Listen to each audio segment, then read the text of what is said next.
everyone, I am Dr. Deepak, currently working as an assistant consultant in the Department of Anesthesia in Saudi Arabia. I have done my MD from Safdarjung Hospital, New Delhi, India, and just like you guys, I am also an USMLE aspirant, so currently preparing for USMLE Step 1. I have created this YouTube channel especially for the discussion and preparation for USMLE, and apart from USMLE, all other topics related to field of medicine, critical care, or any other topic from the field of medicine is most welcome here for discussion. So let's start today's topic. We will continue from our previous video. Today we will try to cover the sporulations, spores, capsules, biofilms, and bacterial growth curve.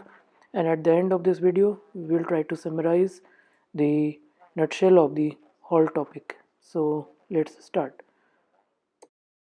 Here, uh, this picture has been taken from the Kaplan notes, latest version of the Kaplan notes. I am going to show you here the capsule or slime layer or biofilm. Capsule, slime layer, and biofilm, right? So what is capsule? Capsule is a layer of amorphous, it's a viscous material outside the cell wall. It is outside the cell wall. You can see it is a bacterial spore, and bacterial spore, we will discuss about the spores, bacterial spores, later on. But capsule per se is a viscous layer, and it is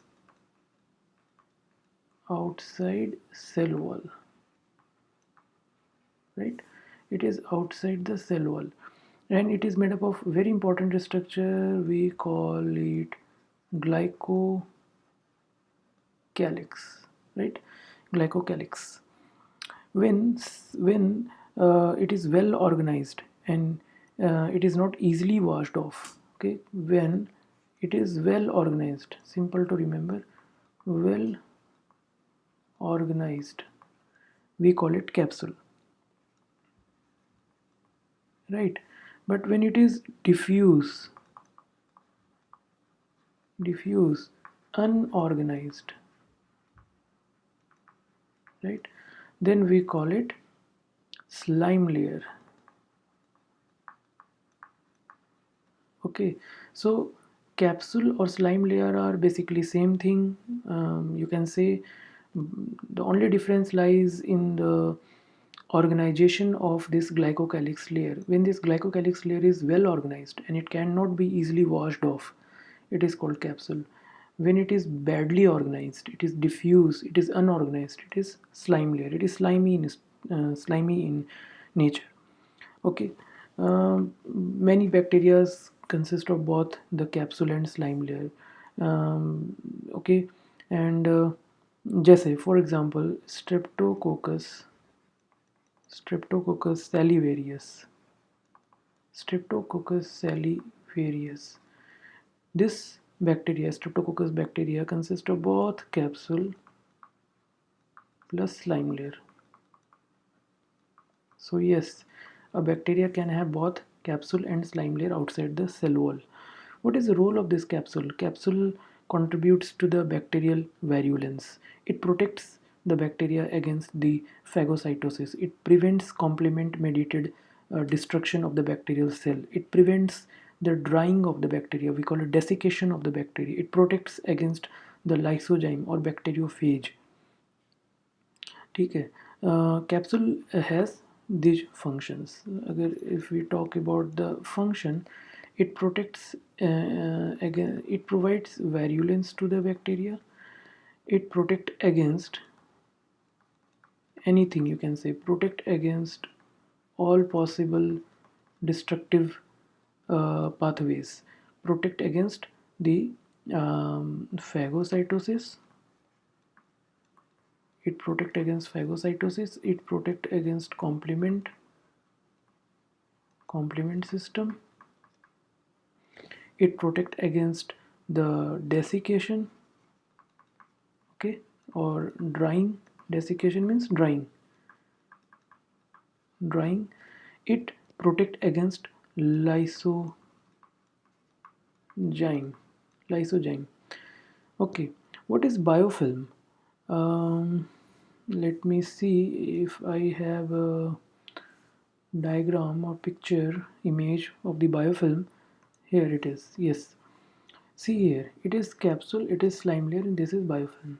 As I said, capsule and slime layer are almost same thing except their organization. When the glycocalyx layer is well organized, it is capsule. When it is diffusely organized, it is called slime layer.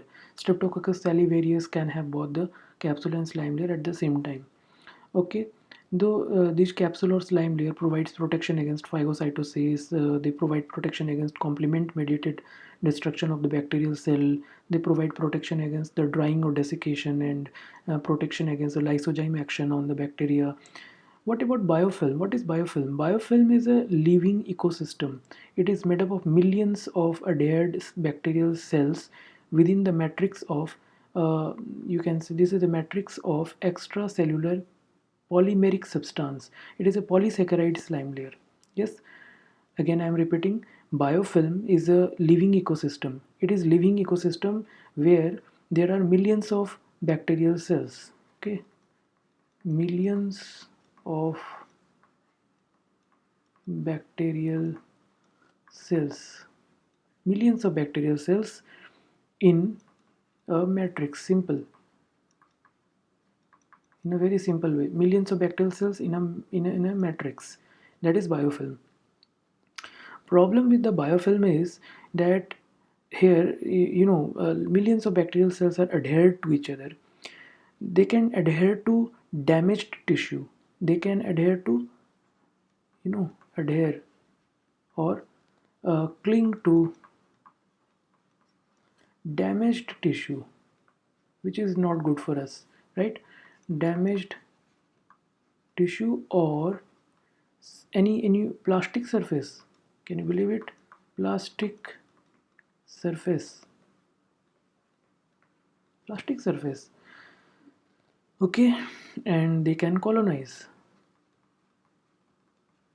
They can colonize here. They can adhere. They can colonize on this plastic surface or on the damaged human tissues. Plastic surface, example of plastic surface, like our in our day-to-day clinical practice we use Foley's catheter. In patients we use Foley's catheter. We use NG tube, nasogastric tube. We use endotracheal tube for the mechanical ventilation, for the purpose of mechanical ventilation. These are all made up of some plastic materials. These are the commonly used devices made up of the plastic material, PVC like material. And here on this plastic surface, the millions of bacterial cell can adhere, and they can colonize also. They can colonize also. They can lead to the thing we called uh, uh, prosthetic valve. Prosthetic valve endocarditis. We will study that. So biofilm is a very new concept. Okay, biofilm is a new concept because it has got our attention, and the reason for getting so much of attention is that we use so many medical devices in our day-to-day clinical practice with our patients, and many times these medical devices become the source of infection called the uh, catheter related urinary tract infection, for example, catheter related urinary tract infection. So we should be aware of the role of the biofilm. Okay, another role of the capsule. We were discussing the role of the capsules here. Okay, I say it is a virulence factor. It protects against the phagocytosis, complement system desiccation, and lysozyme. It is also a source of energy. You know, capsule is a source of energy because it contains nutrients. Example: Streptococcus mutans colonize the teeth, form sugar. Okay, example is Streptococcus mutans, which cause dental carie. Okay, for the Streptococcus mutant, this capsule is a source of nutrition. As a vaccine, the capsule is used as a vaccine. Can you enumerate few names where capsule is used as a vaccine? Source of vaccine? Yes. We know capsule is antigenic. Capsule is antigenic, right? It is antigenic in nature. So, anti-capsular antibody is protective. So, anti-capsular antibody formed against the capsule itself. That is anti-capsular antibody. It will be protective in nature.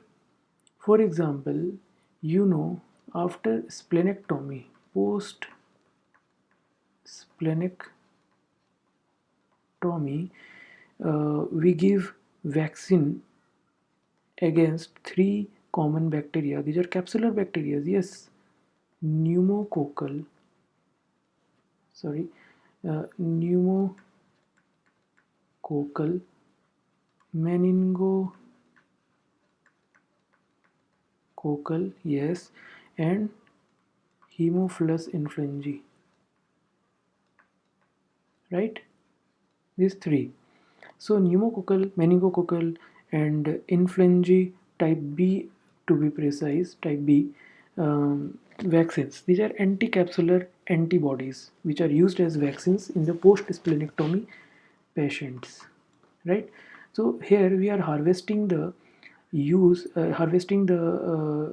advantage of the capsule present in the bacteria, because these bacteria, Streptococcus pneumonia, Neisseria meningitidis, and Haemophilus influenzae type B, they are all capsular bacteria. They carry capsules, and these capsules are antigenic, and our body forms the anti-capsular antibody which has a protective role against these bacterial infections. ठीक है. So these are the rules of capsules. Now thing is, how can we demonstrate the capsule? Demonstration of capsule. There is a very common technique we call this negative staining. Yes, negative staining with Indian ink. Negative staining with Indian ink.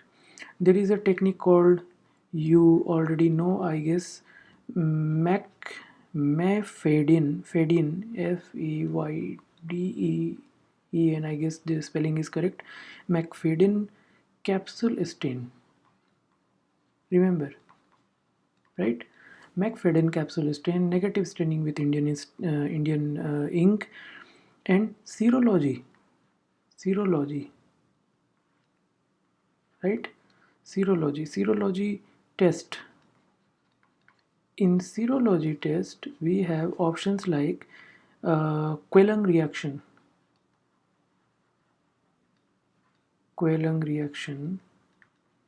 I leave it up to you to find out where we see the Quellung reaction, or where we do the latex agglutination test.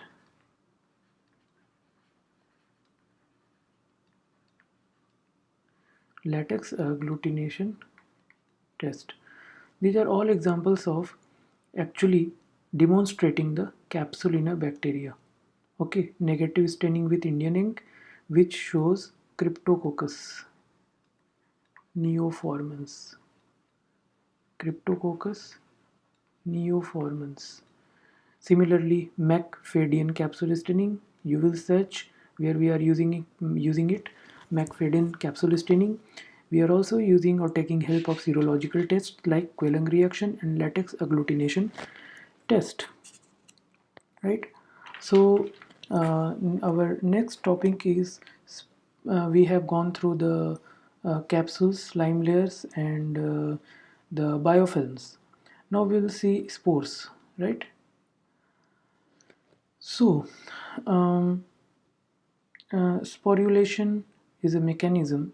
Sporulation is a mechanism of spore formation uh, in a vegetative state, right? In a vegetative state, that is, when a bacteria is subjected to the adverse condition, when a bacteria is subjected to the adverse condition like lack of nutrition, extremes of temperature, extreme drying or desiccation, bacteria itself tries to protect with the help of the process called sporulation. Sporulation is formation of spore. It is not a method of reproduction. Bacteria does not divide here. When bacteria undergo the sporulation, it doesn't divide. When growth ceases due to the lack of nutrients, the bacteria undergo sporulation. Okay, this is a dormant stage. It's a kind of dormant stage, and when the dormant stage is over, because we have a better supply of nutrients, better supply of or better environmental conditions like optimum temperature, optimum pH, and there is no desiccation, then bacteria from the dormant stage of sporulation undergo the process of germination. Okay, so sporulation to active vegetative state, active vegetative state, the process is called germination.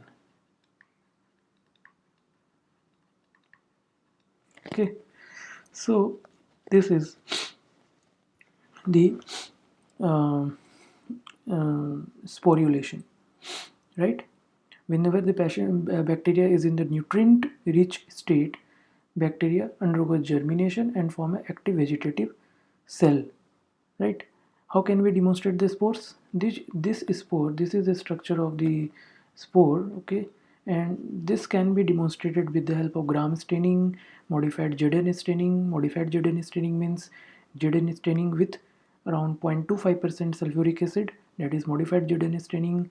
Sulfuric acid is used for decolorizing, as a decolorizing agent, with some special techniques, or some other stains like Schaffer Fulton stain. There are many other stains we will discuss later on.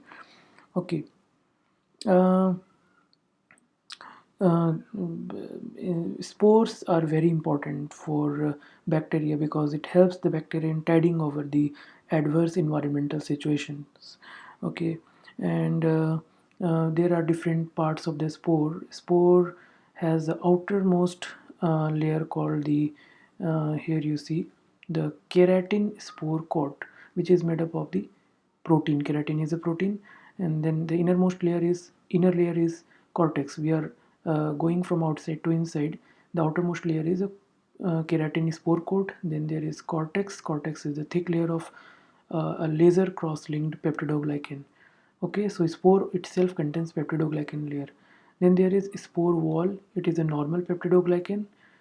After that, there is cytoplasmic membrane, and then there is a core.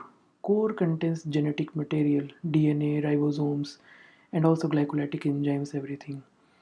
When the bacteria receives the warm, moist condition, nutritious condition, it causes spore to germinate, and bacteria resumes the vegetative state where it can grow, it can multiply, it can divide by the process of binary fission with the loss of the spores. Okay, there are certain questions related to the sporicidal agent which usually may be asked in the exam. Sporicidal agents, there are very few agents which can actually kill the spores, and one of them is ethylene oxide, ETO. Ethylene oxide, it may be formaldehyde, right? Formaldehyde can kill the spore. Yes, formaldehyde can kill spores. Glutaraldehyde. Glutaraldehyde. Glutaraldehyde can kill spores. Glutaraldehyde, I guess, 2%. Formaldehyde is 3 to 8%. Okay, for glutaraldehyde 2%. Okay, you can also kill the spores with the help of autoclaving. Autoclaving, we can also use hot air oven. These are all mechanisms. Hot air oven for sporicidal action. Autoclaving, hot air oven, and plasma sterilization. Plasma sterilization, right? So we can kill spores with the help of these are sporicidal agents. ETO stands for ethylene oxide, formaldehyde, glutaraldehyde, autoclaving, hot air oven, and plasma sterilization. There are some indicators for proper sterilization also. What are the good indicators? Anyone? There are some bacteria which are used for the indicator of proper sterilization. Even though this is not a topic of our today's discussion, but I am just briefing it. Like spores of geobacillus, right? uh, Geobacillus stereothermophilus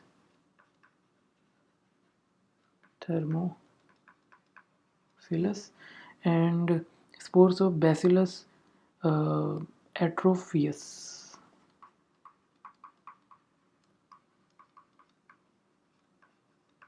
Bacillus atrophius.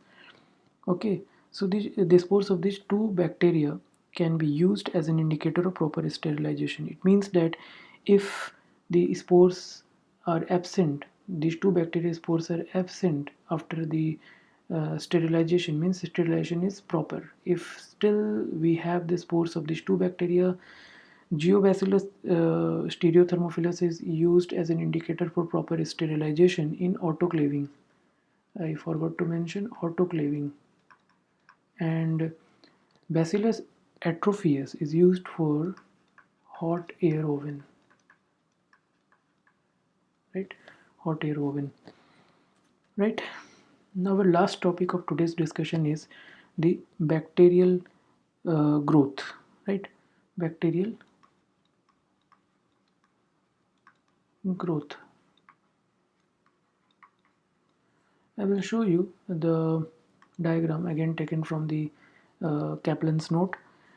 Um, Bacterial growth actually consists of various phases.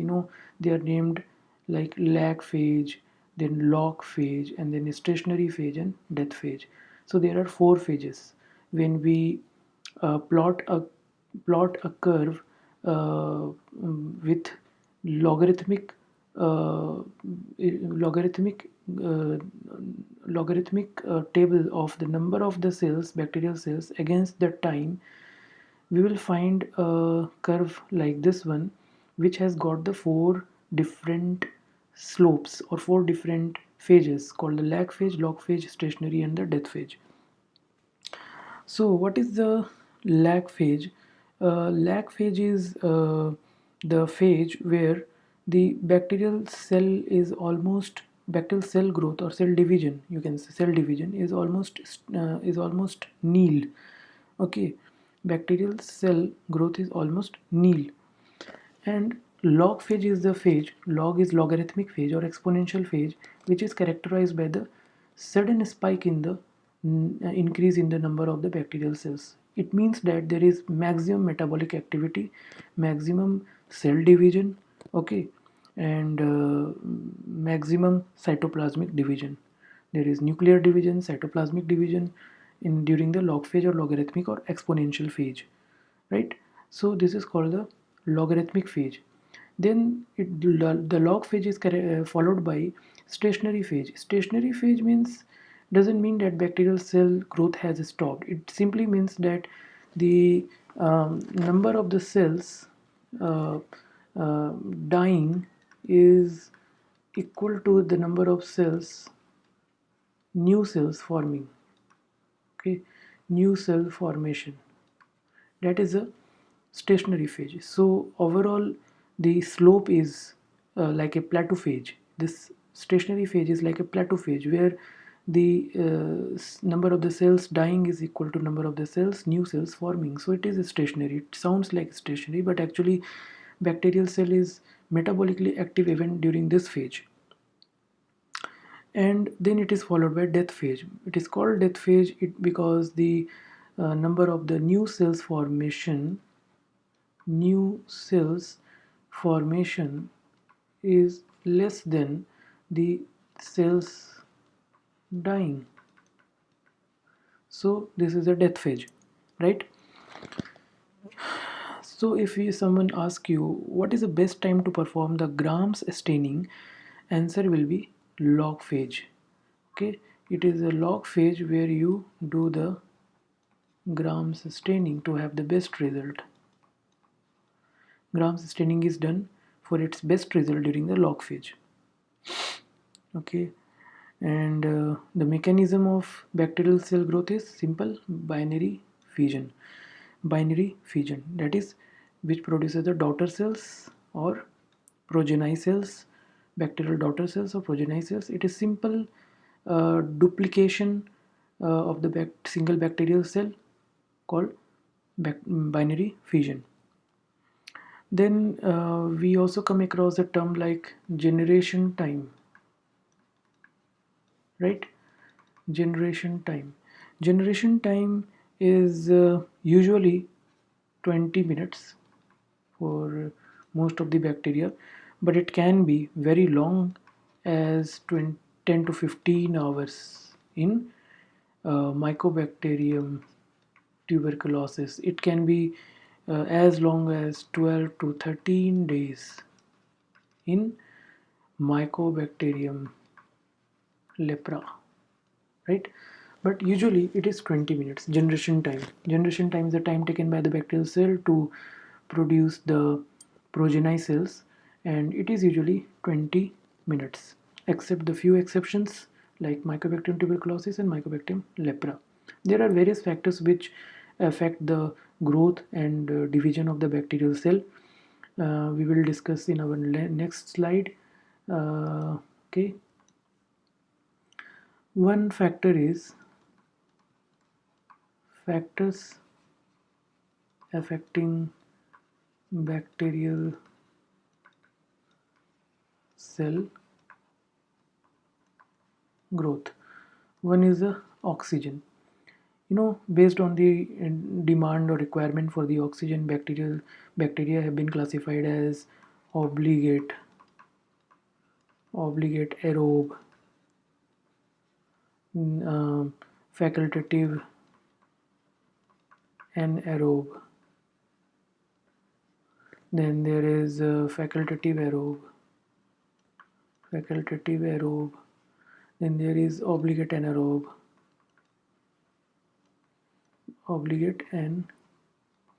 aerobe. Then there is microaerophilic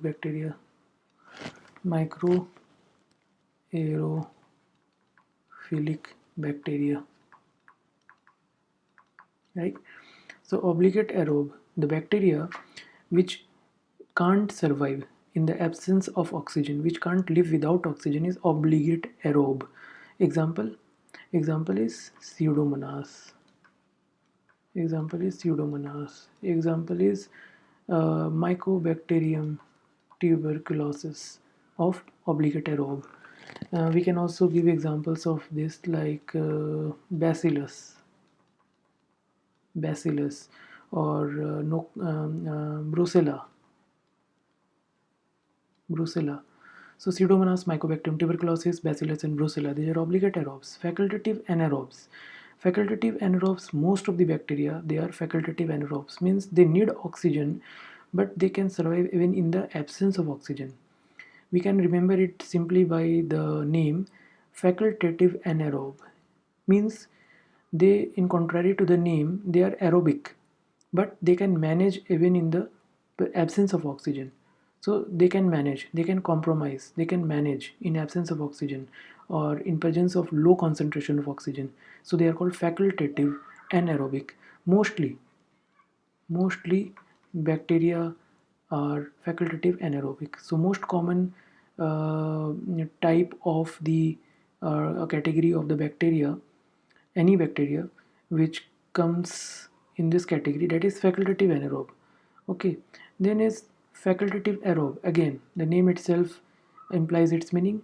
These are the class of bacteria which does not which do not need oxygen, but they can survive even in the presence of oxygen. So they are basically anaerobic, but they can behave as aerobic when there is oxygen. So they are facultative aerobe. Facultative aerobe example is lactobacillus, right? Lactobacillus. Then comes obligate anaerobe. Obligate anaerobe.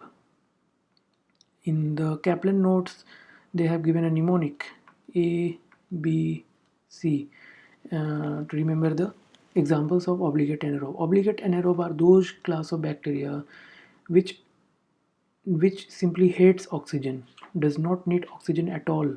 They can't survive in presence of oxygen. Just contrary to we human beings, they can't survive in presence of oxygen, so they are obligate anaerobe, and they are ABC. What is ABC? These ABCs are actinomyces. These are bacteroids, and these are clostridium, right? Clostridium. Okay, these are the classes of bacteria based on the factors affecting the growth of bacteria, that is oxygen. Then there is another factor called CO2. Some bacteria love CO2. Some bacteria hate CO2. The bacteria which love CO2, that is called capnophilic. They love, they simply love, they have a strong affinity for carbon dioxide. Example, Streptococcus pneumonia is capnophilic, or I guess Haemophilus influenzae, that is also capnophilic. Temperature is a factor for the growth of cell division of the bacteria. Some bacteria grow below 20 degrees Celsius, some grow in an optimum range of 25 to 40 degrees Celsius, and some grow when the temperature is above 40 degrees Celsius, very high temperature. This group of bacteria called psychrophile bacteria. Example is Pseudomonas. They don't love summer season, like Pseudomonas don't love summer season. Some bacteria, mostly bacteria grow in an optimum range of temperature, that is 25 to 40 degrees Celsius. But some categories of bacteria love summer season, like Geophilus stereothermophilus. If you remember, Geophilus stereothermophilus is a bacteria which is used as an indicator of the proper sterilization in autoclave. Stereothermophilus. So the nature of this bacteria is hidden in the name itself. It is very fond of the high temperature. So we use it as an indicator for the proper sterilization in autoclaving. Spores of this bacteria actually. Geobacillus stereothermophilus. Then there is another factor, pH. pH like Vibrio cholera. Vibrio cholera is the bacteria which loves alkaline pH. It grows when pH is around 8.2, right? And some bacteria shows its growth better when in presence of light. they are photochromogenic mycobacteria. Example is photochromogenic mycobacteria. Photochromogenic mycobacteria. So we will end our discussion here only. I would like to show you some images of biofilm. See here, I had discussed that biofilms can cling to or attach to plastic surfaces as well as damaged human tissues. Here is an image of the endotracheal tube with its curved, inflated curve inside the trachea of a person who has been intubated and maybe on some artificial or mechanical ventilatory support. Say, for example, this endotracheal tube is inside the trachea of this patient for a very long time, 7 days to 14 days inside the trachea. There are chances that a biofilm may develop here on the surface of the cuff of the endotracheal tube, and it can gradually aspirate from the surface of the endotracheal tube along the primary bronchus and then to the secondary bronchus, and can lead to the infection, bacterial infection like pneumonia, chest infection like pneumonia. See, so this is the pathogenic role of biofilm. Biofilm can also lead to, as I had said, prosthetic valve endocarditis, artificial mechanical heart valves, where they can form a thick viscous film, and in this thick viscous film there are millions of bacterial cells, and they are adhered to the damaged tissue, human tissue, or to the artificial plastic surface or metal surface also, and they can colonize over there, they can precipitate the infection, so they can lead to prosthetic valve endocarditis. This is the role of this thing, biofilm, in the pathogenesis. Now we see the differences between gram-positive and gram-negative bacteria. Once again, in brief, through this table, it is easy to remember. See, gram-positive cell wall has a peptidoglycan layer which is much thicker as compared to gram-negative. At the third position of the tetrapeptide side chain, there is L-lysine, whereas in the gram-negative it is mesodiaminopyamalic acid. Pentaglycine bridge is present in positive, absent in negative. Lipid content is almost nil in positive and present in good quantity or amount, 15 to 20% in the gram-negative bacteria. LPS, lipopolysaccharide, which is an endotoxin, is absent in the gram-positive bacteria and mostly present in the gram-negative bacteria in the form of endotoxin. Okay, this is responsible for most of the sepsis caused by gram-negative bacteria, endotoxins or LPS. Teichoic acid present in gram-negative, present in gram-positive, absent in gram-negative. Then the last 2 points, these are not very important, but you can go through it.